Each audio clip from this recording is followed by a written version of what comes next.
I'm Pamela Portnoy, and no one's okay.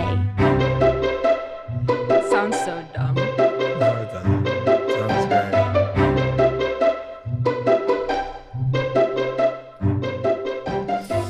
Welcome back to No One's Okay. I am back. I am here today with an actor. You may have seen him in the Superstore, American Horror Story, Dollface, I believe. Fuck yeah, did I get that right? Yes, I did! And Brooklyn Nine-Nine. He is also an entrepreneur. I have Sean Jenkins in the house. Damn, I did not know you were going to hit all of those. Good work. Yeah, thank you. You nailed like my whole IMDb. Fuck yeah, I did. Where do you think you are? I know. I love you walk in here, you're like, this is professional. I was like, this is pro. What this do you... is as pro as it gets. Well, I wasn't... I'm very curious as to what you were expecting, but I'm happy you're pleasantly surprised. I'm very pleasantly surprised. I think I was expecting a room.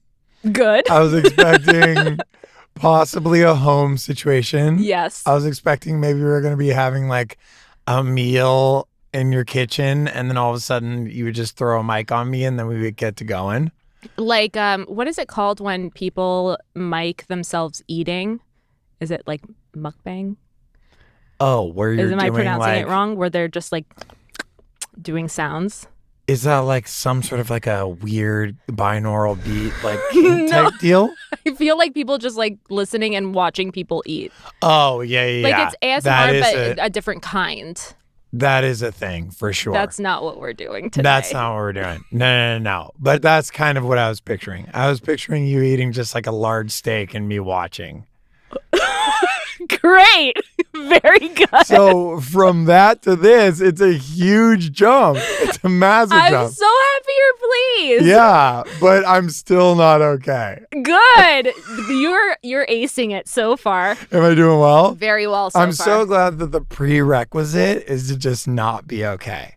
Oh, I know. That's why I thought you were the perfect guest. Yeah, I knew you thought I was going to be the perfect one because you were just like looking at Sean and having like actual relationship building with him. He's not doing well. Yeah. Like on a scale Bring him of, on the show. Scale of just like... Scale of not okay to like 10 being... Me in American Horror Story getting Yes. blood spurted everywhere. Yeah. I would say I'm like an 8.4, 8.3. I'd say 8.2 with On my a good gut day, when on a it's sunny. really good day. Like super sunny. I'd also like to point out that we're hiding about 3 different beverages We are. from the audience. I'm a big beverage guy. I like to pee a lot. Good. I'm a big beer. We're doing so well. There's nothing worse than long drives from the west side where I live to anywhere else. Yeah, it's true. And I've got to stop at like 3 gas stations. I'm a big water drinker. Do you really I'm a have to big- stop on the way? Oh my God, to your house, I've had Really? to pull over. Yeah. I actually considered, and this isn't even a joke, I considered carrying, like I've Amazoned portable peers because Have you used them? I've never used, I haven't actually had to use, but, well, I guess that's not totally true. I was driving up to the Bay used Area. one before. Have you? Yes. Like This is the peed- first time I'm like saying this out loud, but yes. peed in like a but bottle or I- peed in like a baby toilet? Were you diapered up for the drive? No! Okay. Okay, I drove from LA to Portland, Oregon on my own. Okay. And That makes sense. I think the person I was staying with doesn't even know I did this. But yeah, get comfortable, yeah, Sean. you're getting me a little toasty with this pee talk. You With started all this it. pee talk. I brought up the beverage, you brought up the peeing, but yeah, That's no. true. It wasn't even like one of those funnels that's made for that. Like I fully peed into a car engine funnel. Holy dear Lord. I knew something was Into a bottle. coming. I did not know a funnel Wow. entering an engine was coming. It didn't. That's next it's level. the funnels that you use for a car engine. I didn't actually pee into the engine. Oh, okay. I thought you were trying Who to like... do you think Well, I am? thought you were killing 2 birds with 1 stone. Like you were... What would be good? Like you were cooling down the engine as you were peeing. Like I thought you were trying to like double up and maybe help the vehicle out. I don't think that's a long thing. drive. That's not. Yes, it is. I had to make multiple stops, but it was like beginning of COVID. Oh, okay. And I didn't want to make too many stops. Got it. And who were you with? I was alone. You did an alone trip to Portland at the beginning of COVID? I have a friend that lives there, and I drove to meet him. Oh, okay. Yeah, and I drove there. Interesting. By myself. Nice. Like 14 hours. Who were you meeting? My friend Stan. Dang, Shout give out it up to to Stan. Stan, what up? Pamela drove 14 hours and pissed in multiple cups to see Jesus you. Christ. So you better have enjoyed that stay. Wow, it took you 2 minutes to get that story out of me. This is going to be great. Sean, can you tell our audience about your journey? Share as much or as little as you'd like. Yeah, about my journey through acting or life in general? Whatever you're comfortable sharing. Born in the Bay Area. Hell yeah. Born in San Francisco. Mm-hmm. Lived in both SF and Marin. Was kind of raised more city life. Was raised more in San Francisco in the Mission District. I grew up there. I have a younger sister, older brother. I studied theater in college. I actually didn't even know it was a major. I went to Santa Barbara City College, and then I transferred to UCSB, and then I finished at SF State.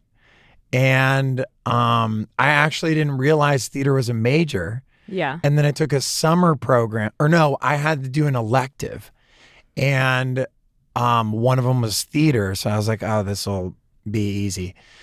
Did theater, was obsessed with the class, and then I did a play. It was King Lear.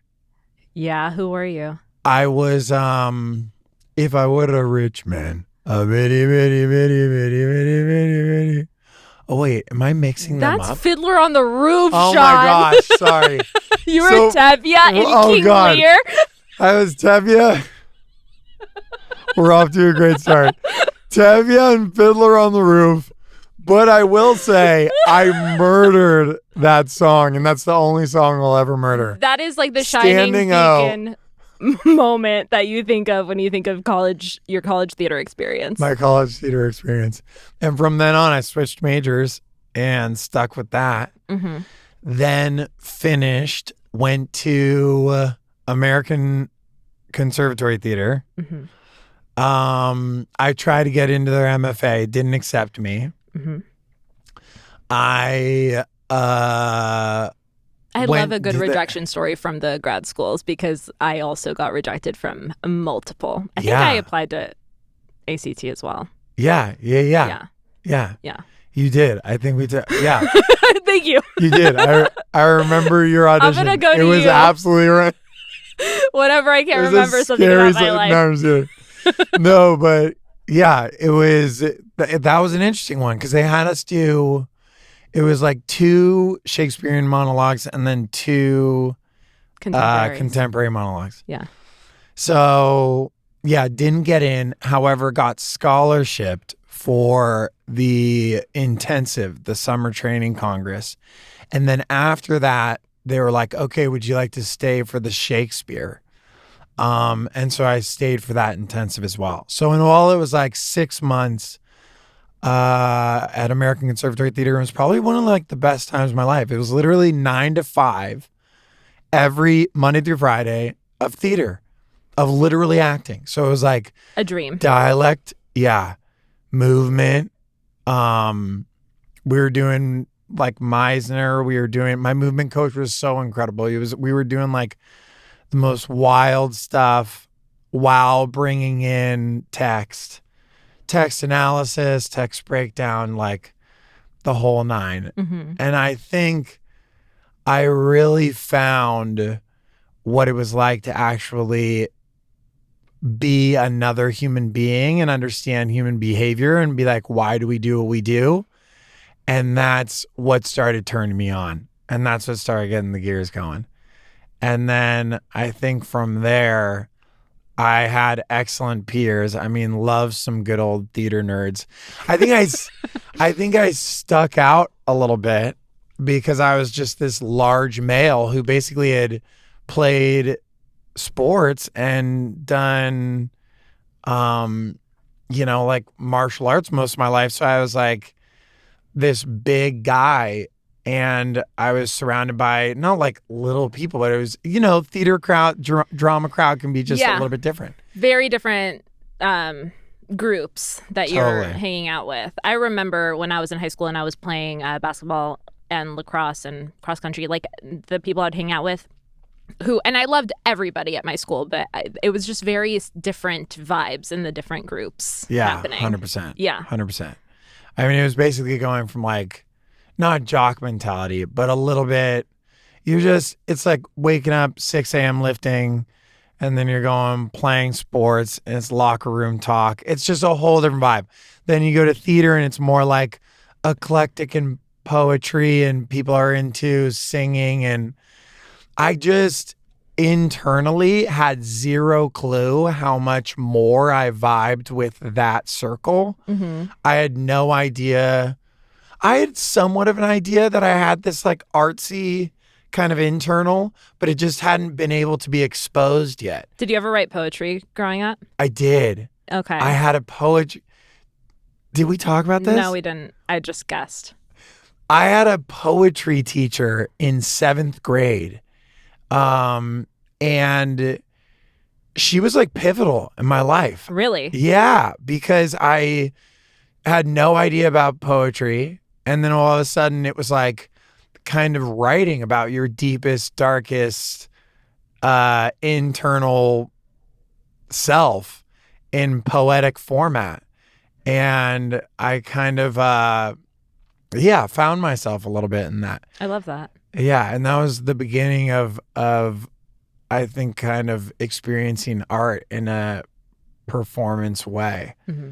And then also like experimenting with like slam poetry. Do you have any footage of this? I don't have footage. Did you bring one today to do for our audience? I'm kidding. I'm not going to put you on the spot like that. God. I would love it so much, but you don't do it. Oh, yeah. I'm not going to put you on the spot. I have like one I have memorized, but wow. I don't think I could. Oh, man. No, I'm not going to put you on the spot like that. That would be intense. You can come back and do that. I'm not going to be mean.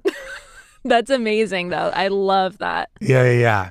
And there's a big slam poetry scene in the Bay Area and in LA. It's huge in LA, too. Have you done it here in LA? I went to Greenwich Theater, and I was going to put up this one that is the one I've memorized, the one that I know. And it's about my stepfather. And I was going to put it up that night. And there was just too many heavy hitters. It was like there was people from Def Jam Poetry there. Because that, did you know that show, Def Jam Poetry? It sounds familiar, but I don't think I saw it. Russell Simmons puts it on. Okay. And like Mos Def was there. There was just a lot of people. So I got kind of, I got a little pushed out. You shouldn't. But when I get my chance at another time, I am awaiting to let this poem out for sure. I would love to hear it sometime. I'm not going to pressure you to do it now, but I'm going to pressure you to do it after. Amazing. Okay. So you felt like you hung out with the theater crowd and you like clicked with them more than you clicked with the athletes that you were hanging out with, or at least in a different way. So what led you here to LA? Acting. Yeah, for sure. I mean, it was basically like my theater coach at the time, my main coach. Her name's actually Nancy as well. Super sweet. And she basically said New York or LA. Mm-hmm. And I asked her, well, where should I go? She was like, I kind of just see you as more of an LA guy. Yeah. And I was like, why do you say that? And then I kind of understand why. I got a little bit older and realized that I think. I could see why. I mean, I think I just fit the profile a little bit better. But I also. You also don't like cold weather. I don't like cold weather. I feel like you get real irritated if you have to put on shoes. You belong in LA. I'm a big flip-flop guy. You belong in LA. I've always really loved the sun. And when I started surfing, it was kind of like game over. Yeah. Yeah, the surfing kind of took a hold of me for sure. That's so interesting because I did want to ask you about that. Acting, pursuing a career in acting, you have to get used to rejection and failure. Yes. And I was scrolling through your Instagram preparing for this episode, and I saw a photo of you like with a cut on your nose from surfing. Oh, yeah. And so do you feel like you pursuing action sports where you can get like seriously injured has helped you pursuing acting? Like the mentality of just getting back on the board? Yes, 100%. Yeah. Definitely. Yeah, I think in all facets. I think of that with jiu-jitsu too, when I got like really into jiu-jitsu, surfing, skateboarding, all of those things. I think there's always, it seems to me like there's a tipping point. Like you suck really bad, or I suck really bad at something, and I'm falling a ton, and surfing will use and like nonstop getting up on the board, falling, don't understand the wave, can't read the ocean, it's cold, there's rocks, there's locals, there's just like, there's a lot going on. And then there's like suddenly a tipping point where you pop up and then all of a sudden you like ride the wave and you start understanding, and there's like, it clicks. There's like a tipping point where it clicks, and then you start enjoying doing it. And I found that with rejection, it was like I think I started realizing that it's all the same. You get hit, you go down, and then you just keep going, and then all of a sudden your body and your mind kind of let go, and they're like, okay, he's just gonna like keep on going. Yeah. And then once my body and mind realized that, it was like, okay, he's not gonna stop, so we're just going to like full throttle support this.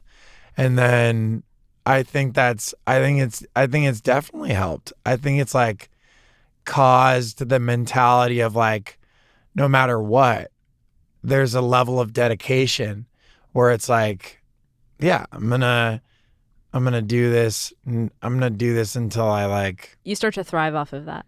Totally. Have you heard of the Theodore Roosevelt "Man in the Arena" quote?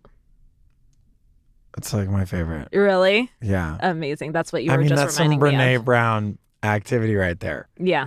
Yeah, I love that quote.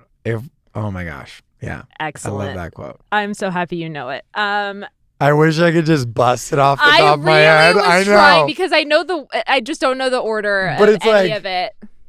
The gist is, I could pull it up on my phone and read it. Yeah. Yeah, I'm gonna pull it up. Pull it up. Because I feel like our audience should know what we're talking about. I'm gonna pull this up real quick. Brene Brown goes hard on this. Just shout out Brene if she ever hears this. I would be flabbergasted and fucking love for her to hear this. Let's put it out into the universe. She's gonna hear this. But you can't beat me. Just kidding. Okay, this is the man in the arena. It is not the critic who counts, not the man who points out how the strong man stumbles or where the doer of deeds could have done them better. The credit belongs to the man who is actually in the arena, whose face is marred by dust and sweat and blood, who strives valiantly, who errs, who comes short again and again, because there is no effort without error and shortcoming, but who does actually strive to do the deeds, who knows great enthusiasms, the great devotions, who spends himself in a worthy cause, who at the best knows in the end the triumph of high achievement, and who at the worst, if he fails, at least fails while daring greatly, so that his place shall never be with those cold and timid souls who neither know victory nor defeat. Theodore Roosevelt. So good. So good. Yeah. Chills. Chills. I'm happy you know it. Yeah. Excellent. I mean, I think that's a mandatory quote for actors to know, I think. Yeah, I mean, over athletes. I mean, really anybody. Yeah. Anybody that's passionate about anything. 100%. Yeah, I mean, I think it's like, I think I made it, and I wonder if you did too, like a deliberate decision where I was like, I don't want to live this life. Like I'd seen enough death at a young age to where I felt like I didn't want to live this life knowing that there's an expiration date and not doing what I want to do, no matter what that took. And I think that I wanted to go my route no matter what. And I have the right to live this life however I want to live it. Yeah. That's beautiful. It's totally wise and 100% true. Yeah, I wish I could take like way more credit for that, but I think that it comes with a lot of like amazing peers, teachers, just people in my life have come around too. Sure, but you can't, if you don't apply those things that you learn. I'm sure a lot of people have had teachers and lessons thrown their way that they've thrown aside and ignored, whereas you face it head on and you try to improve and live your life the best you can. I try to, for sure. Yeah. I mean, I'm definitely a firm believer in like leaning into fear instead of like trying to escape from it, for sure. I love that. Yeah. So you are also an entrepreneur. I am. What are you willing to share about your business venture with our audience? Because your product hasn't officially been released yet. No. Hasn't been officially been released. Yeah. But so it's in all natural. I'm wearing it right now. Are you wearing it right now? I swear to God I am. Which one are you wearing? The lavender. Oh my gosh. Yeah. So it's an all natural, long lasting deodorant. We're going to be doing like refillable deodorant. So it's going to come in, that's going to be a little bit later on. So I'll start with like the first product line. We're just going to be doing like a biodegradable, but it's supposed to be kind of the first genderless, biodegradable, compostable, all natural deodorant that I made in my house. And I know Jason's probably freaking out listening to this because he's really into this stuff too. Is he? Yes. Yeah. Shout out to Jason. But yeah. You started making it in your house. I did. I started making it in my house. Yeah. I started making it. It took me about like 9 months to perfect. But yeah, it's all vegan. It's essential oils. We have 5 scents and then the 6th is unscented. And so we had launched and then we had the trademark infringement. So we went back and now we're rebranding. Mm-hmm. We're getting a whole new brand book and we're working with a brand specialist, Genevieve. Shout out to Genevieve. She's solid as hell. And coming out with a different name, which, yeah, I'm not going to say yet. Okay. Because that's how we got blown the last time. Okay, yeah, we won't say. Yeah. But I will say I have tried several different natural deodorants. And what I will say about your product is that some natural deodorants are really like rough when you like put it on. It feels like sandpapery. Yours is very smooth. Ooh. We love smooth. We love very smooth. Yeah, we're all about just like a nice gloss over the top. Very smooth gloss over the top. No, but I think that was a big pillar because all the ones that I had used, I mean, I basically wasn't planning on having a business. And I was just making it because I wanted some deodorant that actually worked. And a lot of the natural deodorants had baking soda in them. Mm-hmm. And so the baking soda was giving me rashes, or I was getting like inflamed, or it was like exactly what you were talking about, where it was like putting Ow, it on ow, and it was like, ow. yeah, it Yeah. was like sandy, or it was like, it felt like there was a bunch of clumps in there or something like that. So I came up with one that I used Candelia wax, so it was vegan. And then instead of using baking soda, I started reading case studies from like Harvard and Yale that were all, like what were odor fighting materials that I could put in there that were tangible that I could actually go and get. And so I just started purchasing them online, making sure they were like okay for the body, obviously, and then blending them. And then finally I kind of came with the right ratio and then added the scent profile. And then finally kind of came together after about 9 months. Yeah. Amazing. And I love that Yeah. you told me the other day as I was asking you about it, you're like, I could just tell if it's right just by touching it. Yes. Yeah. That's crazy. I mean, yeah, that's what happens when you're like Walter Whiting it, almost like Breaking Bad style in the kitchen, but with deodorant instead. But yeah, like got really close to the product. Got really close. What's been rewarding about your experience in building this business? Working on a venture that's creative and building a team with other creatives that are awesome, and then all doing it together and watching our different kind of, I guess, traits come to life, the things that we're good at come to life. So whatever I'm good at, I then see in my co-founder, What Sarah. are you good at? Shout out to Sarah. I love a good confidence boosting moment. So tell me, what do you feel like you're good at? I'm definitely good at creative portion for sure. So like the building of the product I became obsessed with. And then having ideas for the advertising. So having ideas for like how we're going to strategize to put this product out.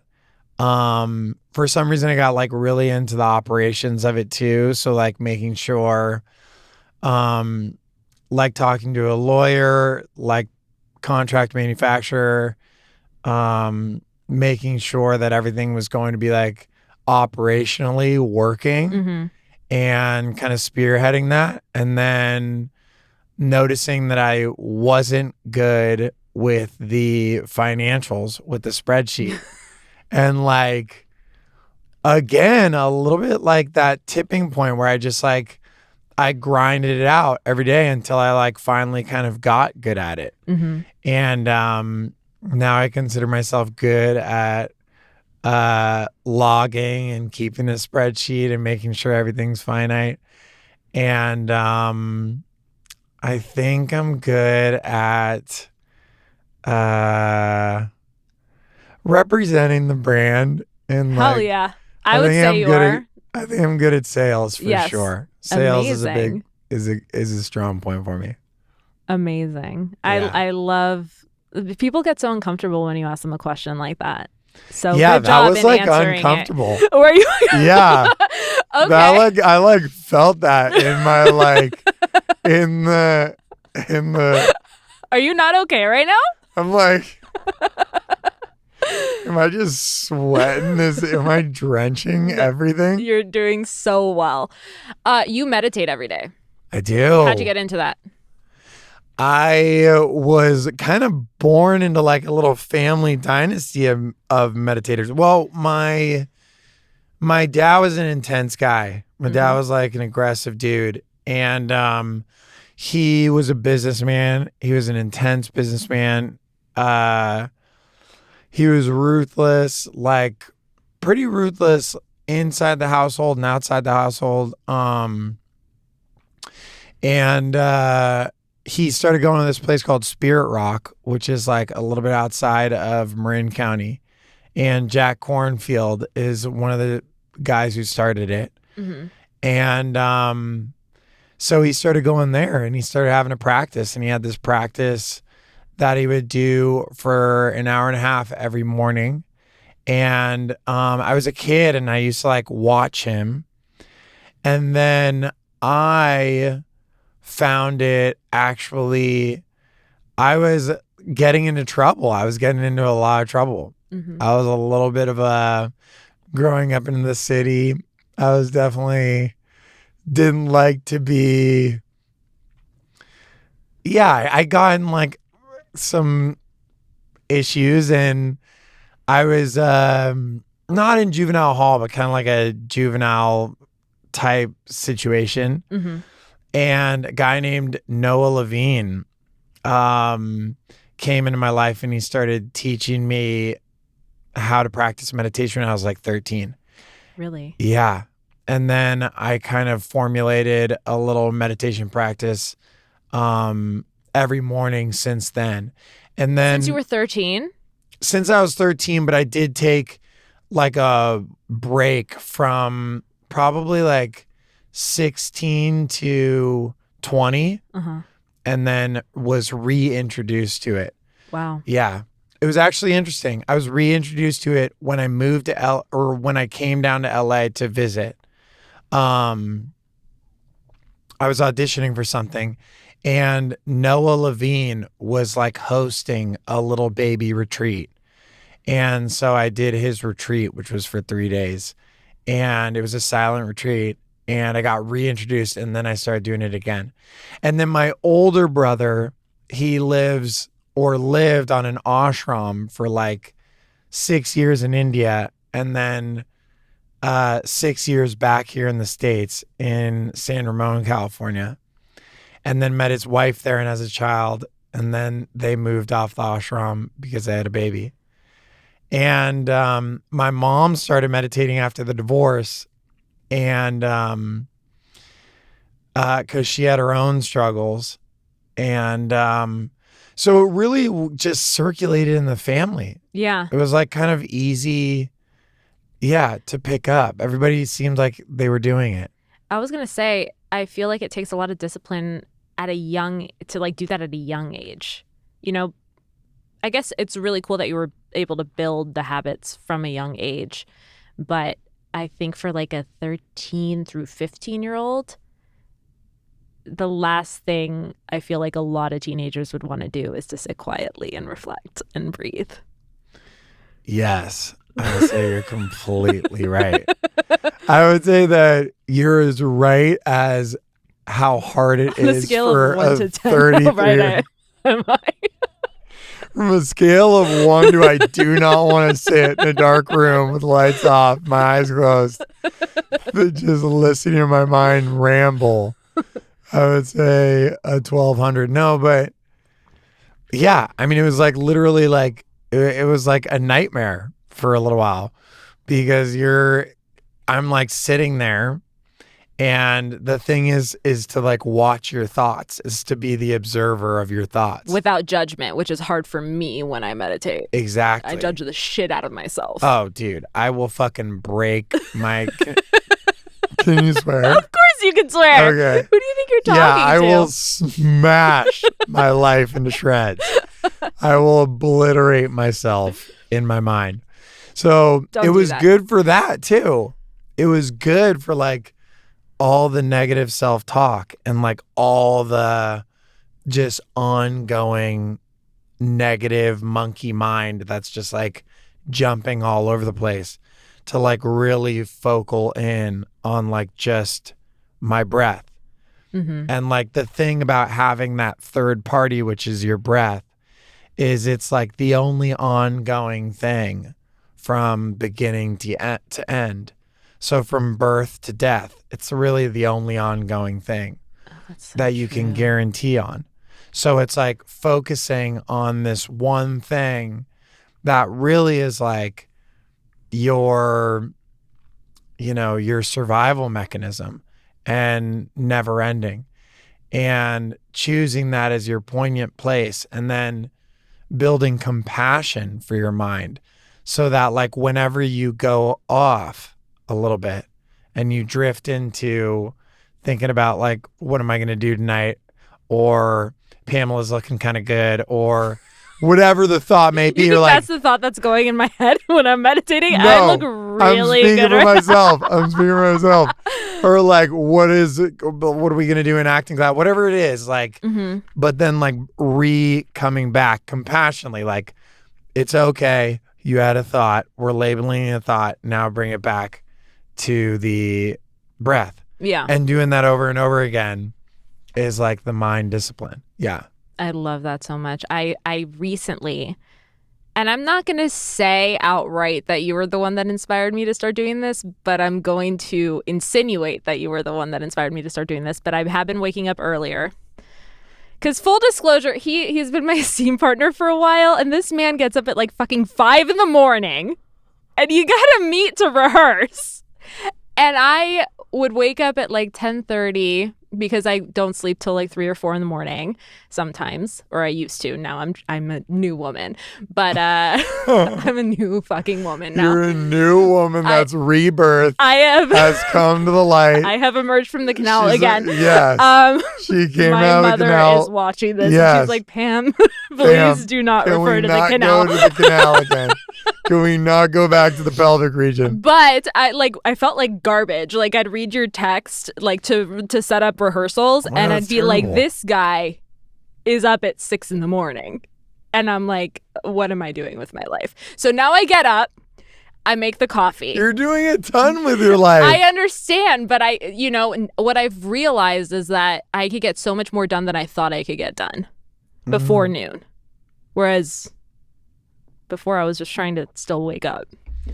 Now I meditate and I work out and I have my coffee before noon. Which I know sounds lame because everyone like gets up to go to work and all that, but like when you're in acting, like your work schedules are different and like you're auditioning and you're doing all the things. So yeah, our schedules are very different. And I feel guilty about that sometimes. And I think we talked about that. I feel a little guilty about my non-structured routine, but it is what it is. Yeah, and I didn't want you to feel guilty. It wasn't you making me feel guilty. If anything, about. You inspired me to like do it. I loved when you asked me, you wake up that early, what do you do? You're literally like making TikToks in the dark in the fucking morning. What are you doing? How dare you? Did you see that? I'm still I'm like fucking audacity. You just got up. I'm trying to fall asleep. I'm making TikToks when you're beginning. Exactly. Oh my God. That is one of the TikToks I busted, I think. Yeah. Amazing. Dear Lord. So thank you for that. The fucking audacity on Pamela. I'm going to cover the logo, so I'll probably edit this out, but Spindrift it up, girl. Do you need more?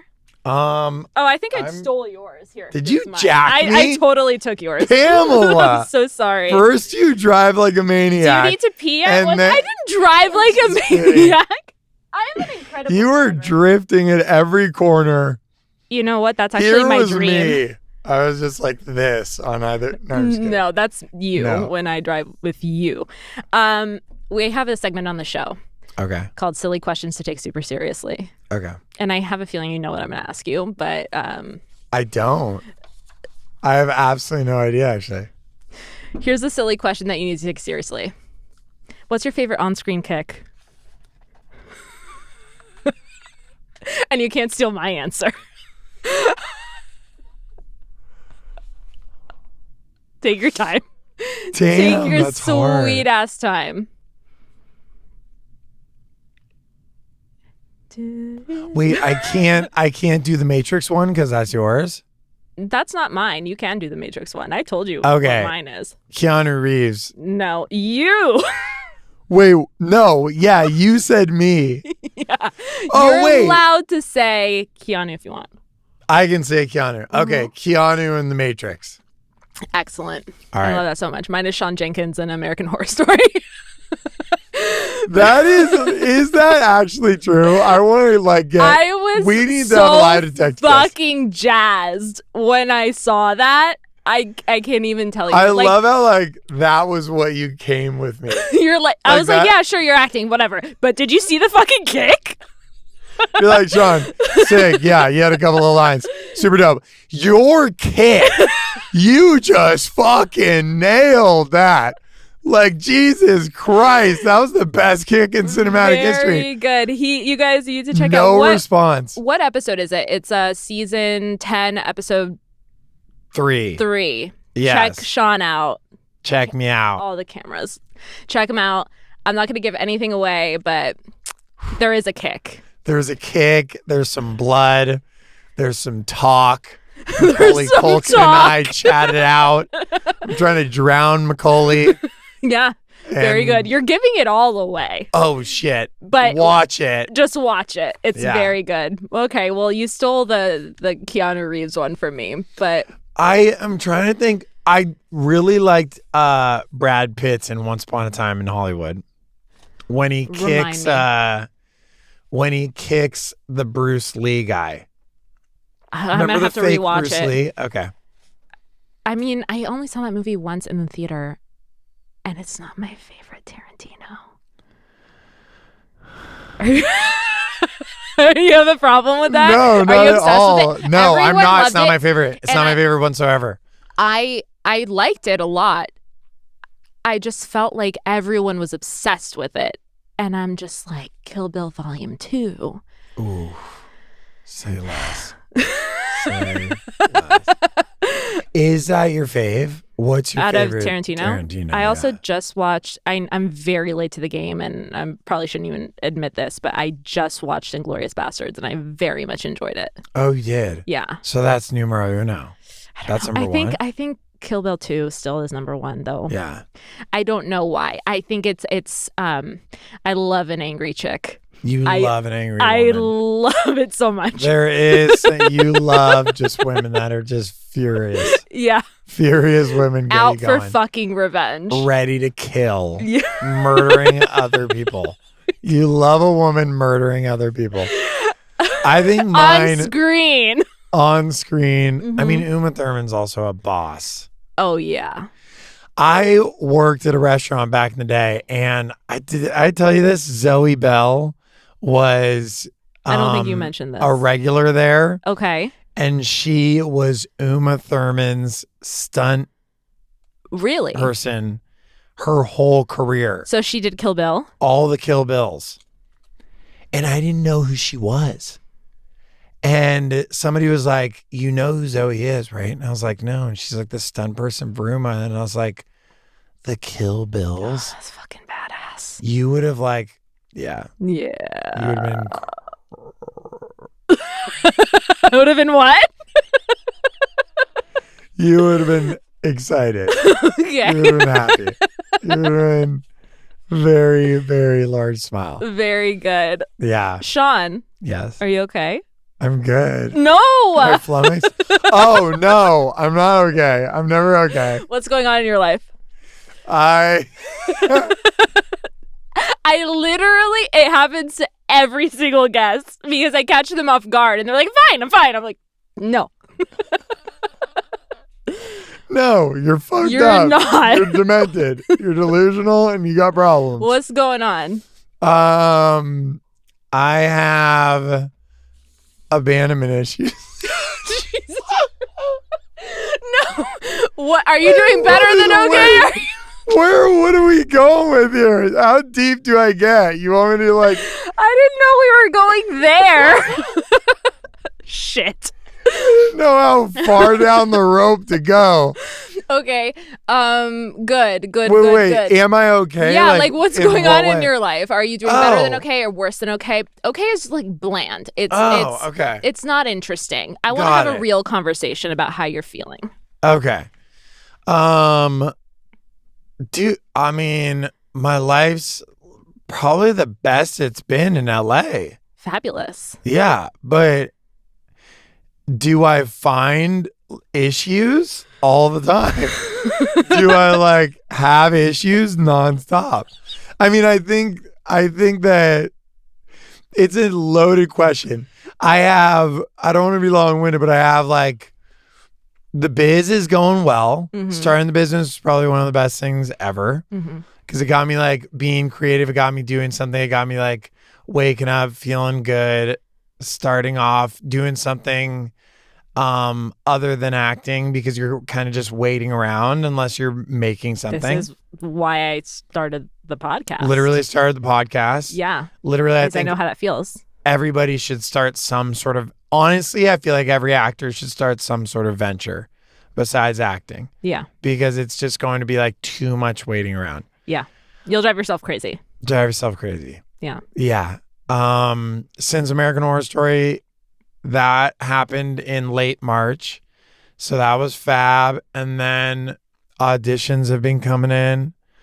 Yeah, I've been getting random work, little modeling gigs, another show. So that part's been like going pretty decent.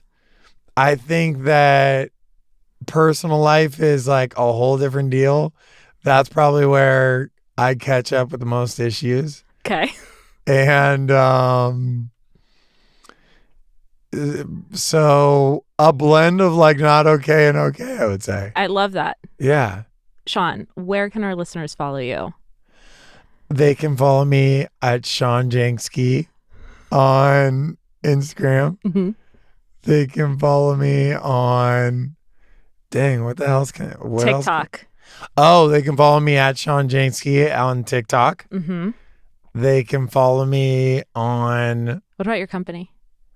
oh, they can follow me at getbarrelay.com. Yeah. And they can follow me, which will be changing shortly, but that'll happen and I'll announce it. Did you just copy my double click? I did. I just double clicked after you double click. And I don't know. I think other shows will be coming out. Absolutely. I know they will. Yeah. Amazing. Thank you for joining me today, Sean. Thanks for having me, This Pamela. was fun. This was excellent. I overshared and I'm very happy. I overshared to the maximum. You bring out my oversharing. It's a pleasure to have you overshare as much as humanly possible. Thank you. Your oversharing is borderline what I live for. So excellent. Yeah. We will see you guys next time. See you next time. Bye. Bye. Bye. This podcast was produced by Jason Crow and me, Pamela Portnoy, with music by Jordan Ross Weinhold. You can follow the show on Instagram and Facebook at No One's Okay, and please don't forget to subscribe and leave a review.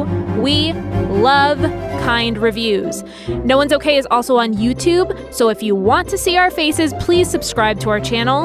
An extra special thank you goes out to Sean Moore, Claire Palmer, Jackson Palmer, Tiffany Haymoff, and Alexa Marie Anderson. This podcast was recorded at Soundworks Studios. Thank you so much for listening. See you next time.